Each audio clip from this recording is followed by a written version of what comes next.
Kraft presents The Great Gildersleeve. Yeah.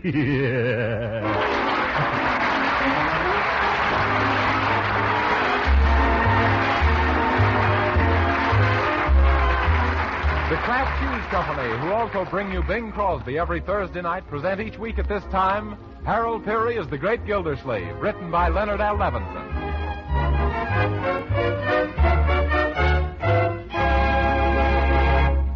And now let's visit our friend, the Great Gildersleeve, who has just returned home after a busy day at the office to find that some new neighbors are moving into the vacant house next door. Good afternoon, Marjorie. Hello, Bertie. Hello, Miss Gildersleeve. Well, I see the house next door has been rented at last. Have you any idea who the people are, my dear? No, Uncle Mort, but if that ghastly furniture is any indication, their name is Frankenstein. Oh, Marjorie, you mustn't judge the people by that purple horsehair sofa, or the brass bed, or that stuffed moose head. He has an awful mean look in his eye, that moose has. Must have gotten it from our new neighbor. There's a family resemblance there, all right. Oh, Marjorie, I'm sure they're nice people. You wait and see. Oh, they have a boy a little older than Leroy, haven't they? Uh-huh. And a girl about 17 or 18 who talks faster than Walter Winchell. Oh, dear. And they also got an awful uppity cook named Snowdrop Jefferson, who has informed me over the back fence that she's the sole owner of 5 pair of rubber gloves. Well, Bertie, you'll have to cultivate her acquaintance. I'll cultivate her with a hoe if she keeps snooting me. No, Bertie, don't you want to start off by planting your best foot forward? Oh, I does, Mr. Gildersleeve, believe me. And when I gets through planting it where it'll do the most good, nothing will ever grow there no more. Now, Bertie, I won't have you starting a feud with the neighbors. A good neighbor is just like a cousin on the police force. They both come in handy in a pinch. Oh, but look. Huh? They've been unpacking their boxes outside, and all the paper and trash is blowing over onto our lawn. Oh, so what, my dear? They're all finished and the movers are leaving. They'll probably come over and clean it up. And suppose they don't. You know, Uncle Mort, there are times when you surprise me. Oh, live and let live, my dear. That's my motto. Why, in all the years I've lived in Wistful Vista, I always got along well with my neighbors. Oh! What's the matter? Those movers. They backed into our driveway to turn around. So what? They've crushed my Azalea canadensis, and now they're backing into my Lygistrum ibata. Oh, there goes my Asculus mastostosia. Asculus mastro, what's it? For heaven's sake, what's that? It's horse chestnuts. Help me get the window up. I'll tell those people. It's too late, Uncle. They're driving away. Well, it's lucky for them. Oh, look, that heavy truck has broken the concrete in our driveway. Of all the people... Here comes the girl from next door. Oh, probably coming over to apologize for the mess they made. Well, that's different. It's a mighty good thing, too. I'll take care of this myself, my dear. How do you do, young lady? Oh, hello. I'm the girl who just moved in next door, and my name is Dorothea Dobson. Only nobody ever calls me Dorothy, and that sounds so corny, and everybody calls me Dottie, so I hope Yes, I can see why. So you're Dottie, are you? Oh, no, I'm not Dottie. I'm Dottie. Though Mama sometimes says she fails to see the difference, and we're such an uproar that we can't find a thing, so would you please let us have a can of tuna fish and some sliced pineapple and 2 cups of sugar? Wouldn't you like a couple of inner tubes, too? Good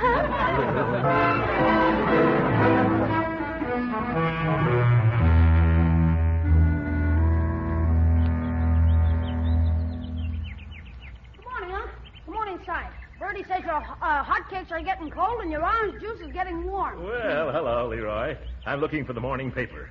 All over the world, hundreds of reporters risk their lives to get the news, and thousands of workers stay up all night long to print it.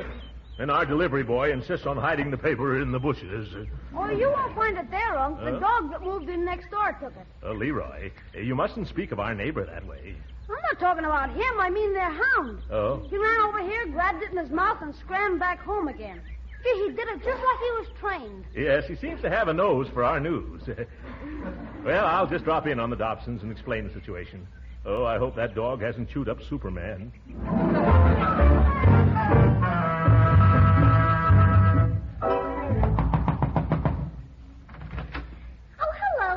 From next door, aren't you? Of course you are. I recognize you right off, and you know why? Why?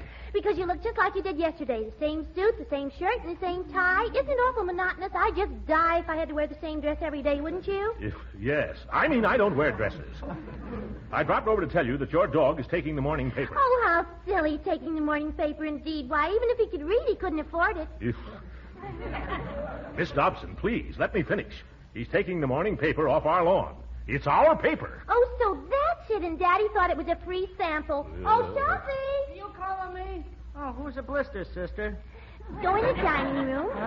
Go in the dining room and tell Daddy that paper belongs to the man next door, and he's here and he wants it back, so bring it right out, and if there's any egg on it, be sure and wipe it off. Okay, but I ain't seen it yet. Why do you have to come around now? Well, Tuffy will be right back, mister. Oh, incidentally, what do you think of the big news in the paper this morning? Isn't it thrilling, or haven't you read it yet? Oh, of course you haven't. Well, you certainly have a surprise in store, because you know what happened? Oh, excuse me. I didn't know you were going to stop. You didn't put your hand out.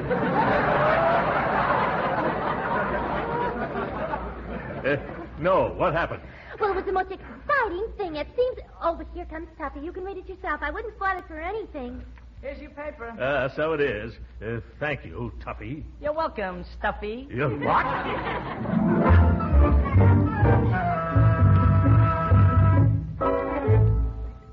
All right, Bertie. Wheel in the breakfast. I'm hungry enough to eat off the tablecloth. You got your paper okay, Unc? Oh, sure. No trouble at all. You don't have to, how to handle these neighbors. It's all right, Leroy. That's all. Yeah. Now to read the big news she was telling me about. Well, look at this. Roosevelt and Churchill meet in mid-ocean. What, again? Marjorie, Bertie, come here and listen to this. Washington, D.C., August the 4th. August. Never mind, go back. It's all a mistake. What is it, Uncle Mort? What happened? That kid next door slipped me a 7-month-old paper.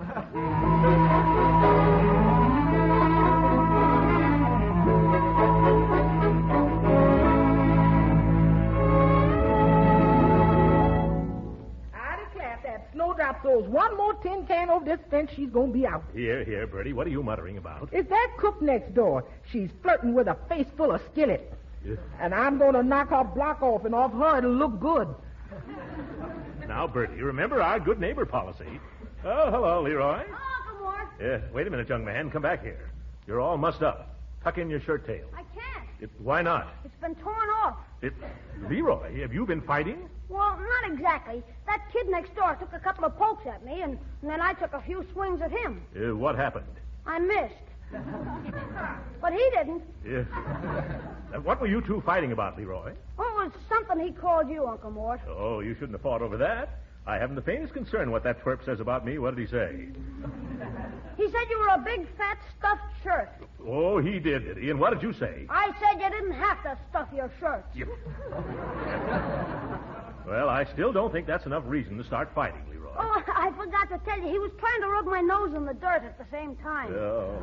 And look at how you skinned your knuckles. I'm going to get the iodine. Oh, no, I'll be all right. Leroy, you failed to clench your fist properly, my boy. Remind me sometime, and I'll show you the correct procedure. Gee, Unc, did you used to be a fighter? Well, not professionally. But at college, I was considered quite a slugger. In fact, they call me Big Slug for short. However, I don't think you should carry on a feud with the boy next door. I'm sure this can be cleared up if we go over there and all shake hands like little men. Not me. I'm not going to shake hands with that rat. Leroy, you mustn't call him a rat. If you only tried to understand... What was that? Who threw that baseball? It was Tuffy. Look, this is his ball. Tuffy? Why, that little rat. I'm going to call his mother right now and tell her about this. I'd like to lay my hands on that little hoodlum, and you know where and how. Hello. Is this Mrs. Dobson? Madam, your son Tuffy just threw his baseball through my window. Yes, I'm sure it's his baseball. What's that? What? Hello? She hung up. What'd she say, Unc? She said if I was sure it was her little boy's ball, I'd better return it at once or she'd call the police. Come on, Leroy. Where are you going, Unc? Outside to return this ball. Are you going over there, Unc? No, Leroy. I'm going to return it from here. You just watch this. It's headed for the telephone pole. Look, it's coming back. Oh! There goes another one of our windows.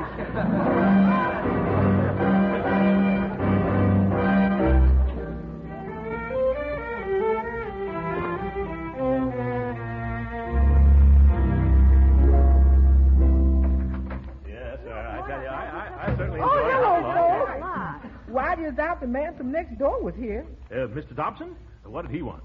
He says he wants to take you apart and see what makes you think you is as tough as you think you is. Well, I don't understand. I never said anything to him. Well, I guess I better be getting to bed. Just a second, Leroy. Now, Bertie, what's it all about?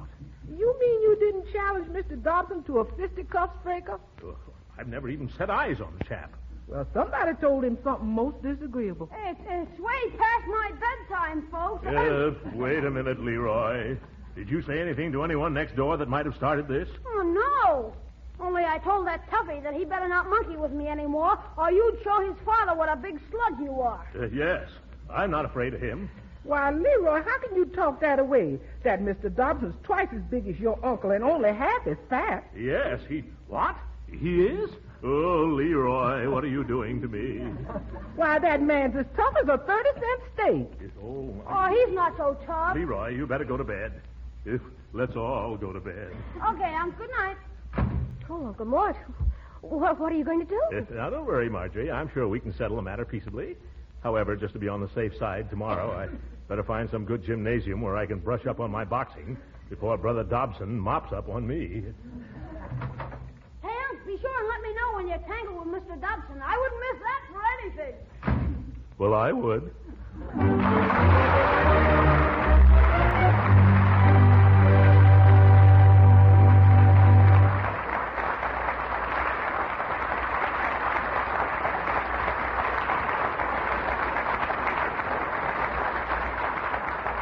We'll hear from the great Gildersleeve again in just a moment.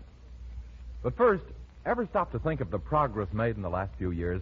Nowadays, we have planes that fly 400 miles an hour, automobiles that are marvels of speed and comfort, radios that are static-free. Yes, and there have been plenty of improvements in food making, too.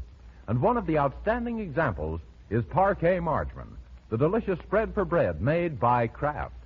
Why, people who remember the margarines of a few years back are amazed when they discover how deliciously good Parquet margarine is.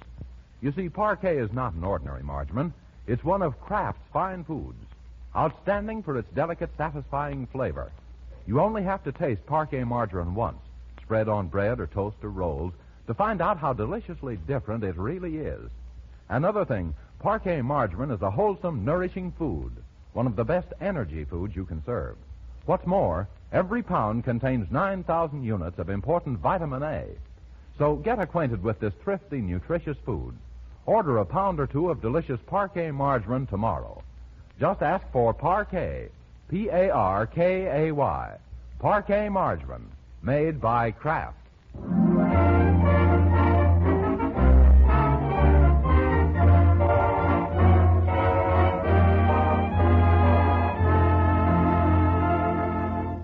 After a restless night, the great Gildersleeve has taken his problem to Philadelphia Phil's Physical Culture Institute.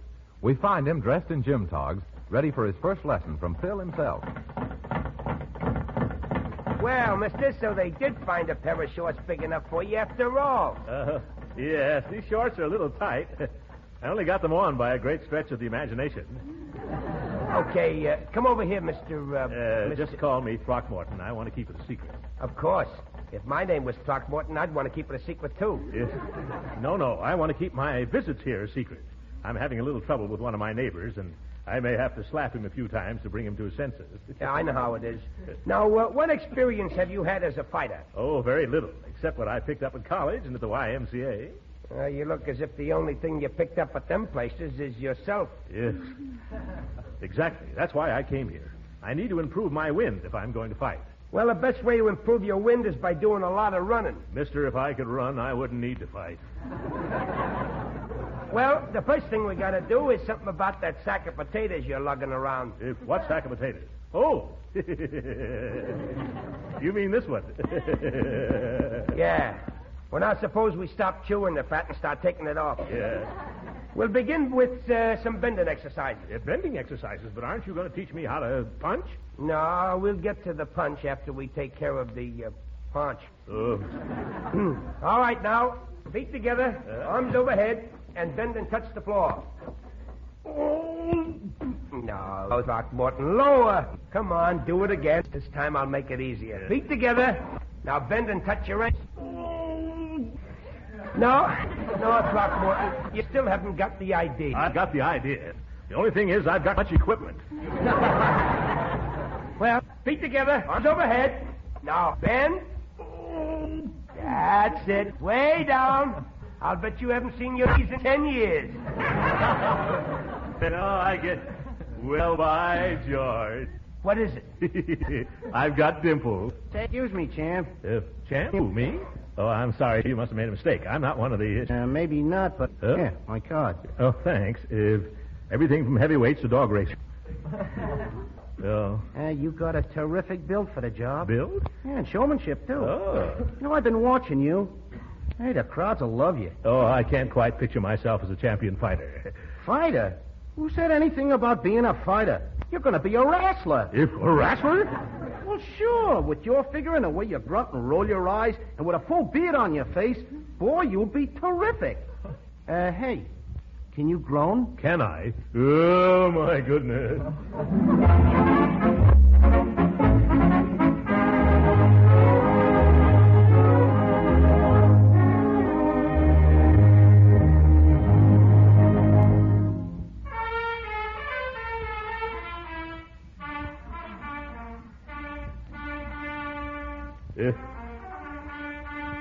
Does that toughie next door murder that march all day long, Bertie? No, so when he gets out of breath, he sits down and beats his drums for a while.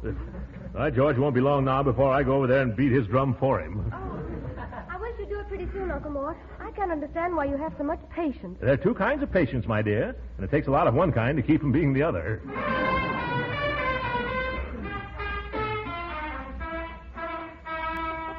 Someday he's going to hit the right note, and then they'll take that horn away from him. I don't see how his family can stand it. They can't. They just chased him out in the yard. Look, I wish he was my kid for an hour. A few quick tricks with my hand, and he wouldn't trumpet anymore. Oh, now he's right under our window. Yeah?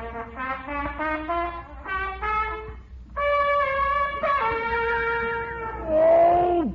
There's only one thing left for me to do, Marjorie. Do you remember where I put that old BB gun of Leroy's? Oh, no, Uncle Mort. You mustn't shoot him. Huh? Why, someone might be mean enough to arrest you. I hadn't thought of shooting him, Marjorie. I was going to offer the gun to him as a bribe. However, your suggestion does sound better. Please, Uncle Mort, forget about the gun. Yeah, all right. I've got another idea. The next time he starts playing, I'm going... Oh, I'm going. Don't worry. I'll be right back, my dear. Uh-oh, your uncle, he's in an unmusical mood. Oh, I hope Uncle hasn't done anything reckless. Let's just hope he ain't done anything they can trace back to him. Uh-oh, here he comes. Oh, Bertie, I'm afraid. Why? He's got such a pleased expression on his face. Well, that's the last of that, folks. I fixed it all up. Oh, well, hi. What did you do, Uncle? Just used my brains, my dear. I gave Tuffy a $5 bill, and he promised he wouldn't play that trumpet again. Pretty smart of me, huh? Oh.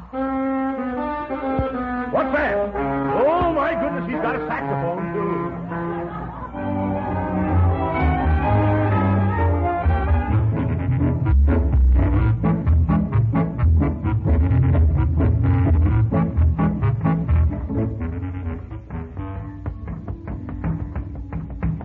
Okay, Truckee. You can stop now. Oh, thanks.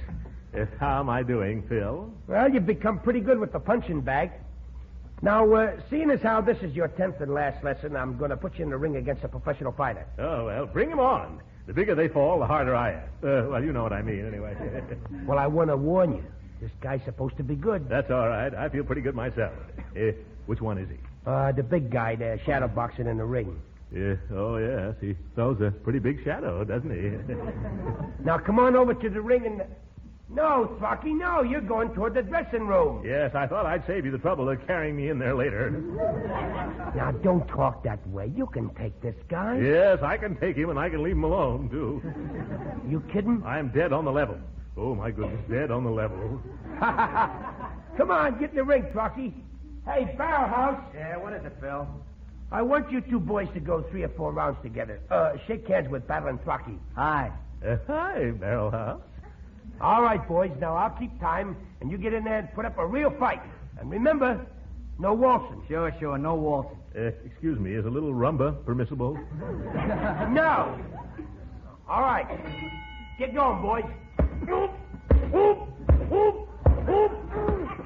Get in there, Truckee, and trade punches. I'm trying to trade, but he doesn't want to do business.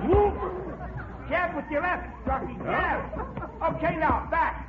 I can't. The ropes are in my way. Jab with your left again. That's it. Keep jabbing. That's it. Now bring up the right. Right? Like this?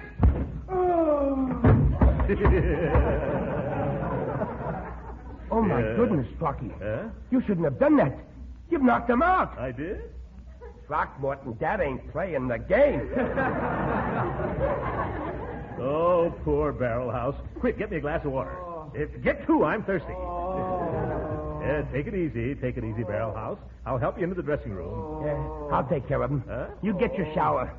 And you can consider this knockout your diploma in pugilism. Oh, you certainly did well in your graduation exercises. Thank you, Professor. I'll get going now. So long, Barrel House. Next time, don't try to chin yourself on my glove. I just can't wait till I get home and do the same to that next-door neighbor of mine.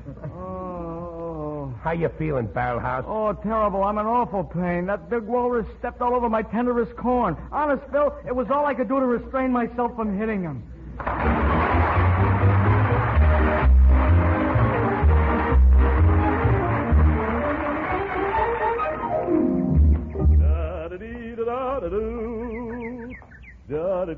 Oh, Uncle Mort!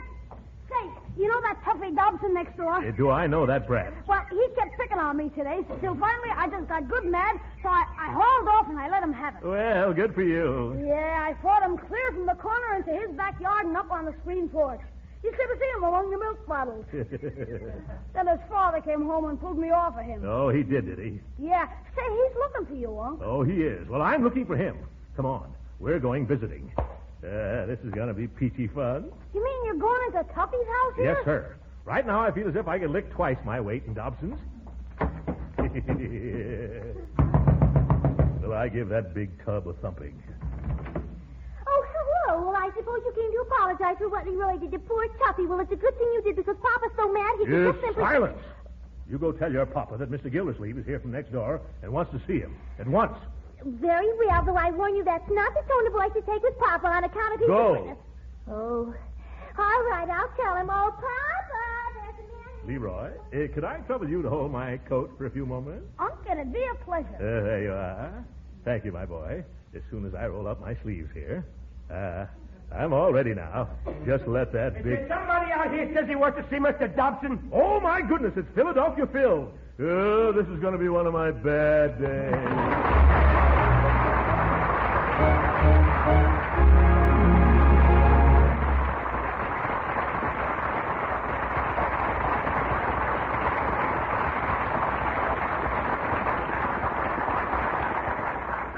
The great Gildersleeve will be with us again in a few minutes. Meantime, I've noticed that some women have a knack for being resourceful. They're always first with new recipes, always turning up clever ways to economize and please their families, too. These resourceful ladies are right in their element these days because now more than ever, it's smart to be wisely thrifty. And here's a discovery a lot of them are making, that parquet margarine is a wholesome spread for bread that tastes mighty good, yet costs very little. Yes, they found that serving parquet margarine makes a hit with the family because it's so downright delicious spread on bread or toast or rolls. They found that parquet margarine is a real flavor shortening for baking, that it adds delicate extra flavor to pan-fried foods. Yes, parquet margarine is one spread for bread that's so thrifty you can use all you want in cooking, too. Now, using parquet margarine is a wise economy because it's such a nutritious, wholesome food. Parquet helps provide pep and energy because it's one of the best energy foods you can serve. And it's a reliable year-round food source of important vitamin A. So why not buy a pound or two of delicious parquet margarine tomorrow? Remember, it's Parquet, P-A-R-K-A-Y, Parquet margarine, made by Kraft.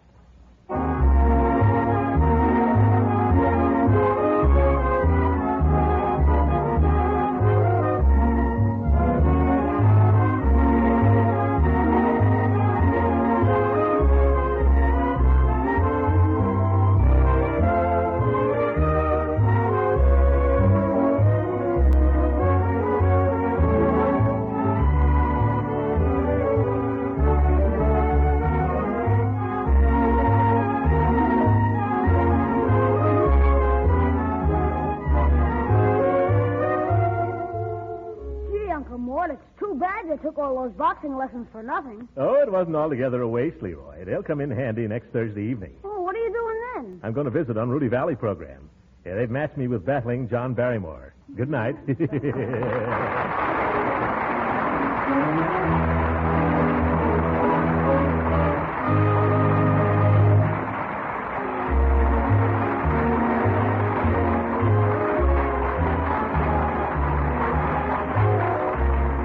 Original music heard on this program was composed and conducted by William Randolph.